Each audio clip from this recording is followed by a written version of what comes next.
All right, what do you make, first of all, of the fact that we have deferred so much of the decision-making when it comes to Syria to the UN, and now it seems like the U.S. may be wanting to take a more prominent role? Is it too late?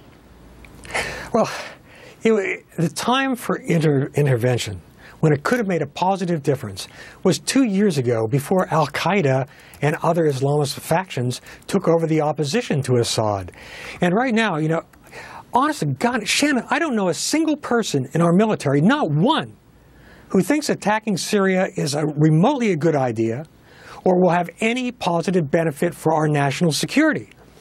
This is about President Obama shooting off his mouth about red lines, painting himself into a corner. Now he wants to restore his credibility. Well, how much danger to the United States is it worth to try to restore the president's credibility? I don't know, but I do know this. I don't want Samantha Power determining the military policy of the United States. And two, and this is vital, okay, Mr. President, you want to launch some cruise missiles at Syria. You want to get off cheap, like Bill Clinton did after the bombings against our embassies in Africa. Churn up some dirt and declare victory. What's the plan for what comes next? Because our failing, both under the Bush administration and the Obama administration over the last 12 years, has been the failure to anticipate consequences and plan. It's not enough to go to Baghdad. It's not enough to depose Gaddafi. It's not enough to attack Assad. You have to plan for what comes next. And let me give you an example. Suppose the president decided on serious military strikes that really weaken the Assad regime. Assad regime collapses. Then you have al-Qaeda, the Jabhat al-Nusra folks, the other Salafist extremists, Islamist extremists, grab the city of Damascus, one of the three most important cities in the Arab world. Then what does the president do? I don't see any strategic interest of the United States in Syria whatsoever. I want the president, our president, to tell me how this benefits all us Americans. Well, what is the U.S. interest there? And is it a bigger question about whether we have a moral imperative to act when we know, by most estimates, 100,000 people now dead? That's taken place over more than 2 years of what we now view as a civil war in Syria. What is the moral obligation? Is there one? What's the U.S. interest? I don't see any.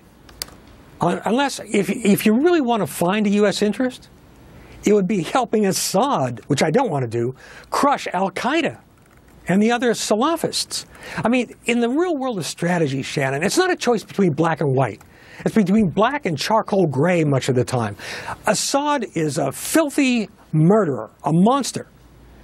But is he a greater threat to the United States than an Islamist takeover of part of Syria?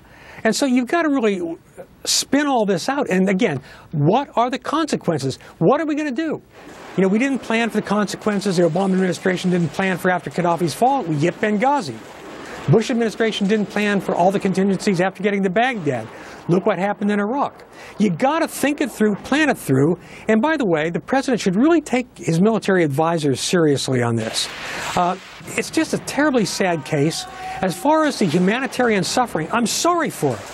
But show me where in the United States Constitution it says that or international law, it says the United States is obligated to stop our enemies from killing each other, which is what's happening in Syria. Our enemies are killing each other. Hezbollah, other Islamists, Hezbollah, Iran on the government side, al-Qaeda and other Islamists on the other side, killing each other.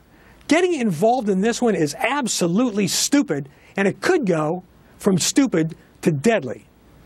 Colonel Peters, we'll see if the administration is listening to you. Thank you very much for your input. No, they're not.